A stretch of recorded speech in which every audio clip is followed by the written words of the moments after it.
వ్యాప్తంగా మరి ఒక ఉన్నత మెడిసిన్ విద్య అభ్యసించడానికి ఈ సంవత్సరం 24 లక్షల మంది నీట్ ఎగ్జామ్ రాస్తే మరి కేంద్ర ప్రభుత్వం ఆ నీట్ ఎగ్జామ్ లో అవకతవకలు చేసి పేపర్ లీకేజ్ చేసి గుజరాత్ కేంద్రంగా పేపర్ ని లీకేజ్ చేసి 67 మంది సంవత్సరంలో ఏ సంవత్సరంలో రాని ర్యాంకు టాపర్స్ 67 మంది ఈ సంవత్సరంలో వచ్చింది.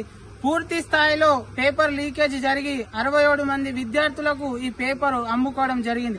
దీని బాధ్యత పూర్తి స్థాయిలో కేంద్ర ప్రభుత్వం నరేంద్ర మోడీ ప్రభుత్వమే వహించాల్సిన బాధ్యత ఉన్నది.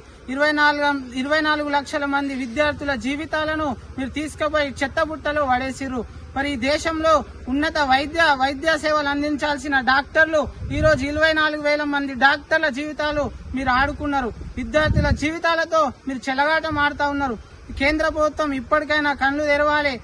మీరు రిజల్ట్ కూడా జూన్ 14 తారీఖున విడుదల చేయాల్సిన ఎలక్షన్ రిజల్ట్ జూన్ 4 రోజు రిజల్ట్ ఎందుకు రిలీజ్ చేసిరో దీని వెనుక దాగి ఉన్న కారణాలు కూడా మీరు ప్రజలకు చెప్పాల్సిన అవసరం ఉంది. విద్యార్థులకు చెప్పాలి, విద్యార్థుల తల్లిదండ్రులకు చెప్పాల్సిన బాధ్యత మీపై ఉన్నది.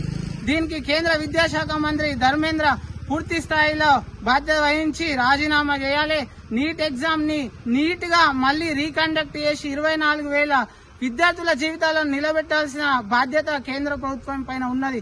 విద్యార్థులు కూడా మానసికంగా చాలా దెబ్బపడ్డది. విద్యార్థుల జీవితాలను ఆడుకునే కేంద్ర ప్రభుత్వానికి బుద్ధి చెప్పాల్సిన బాధ్యత రాబోయే రోజుల్లో విద్యార్థి సంఘాలపై ఉన్నది.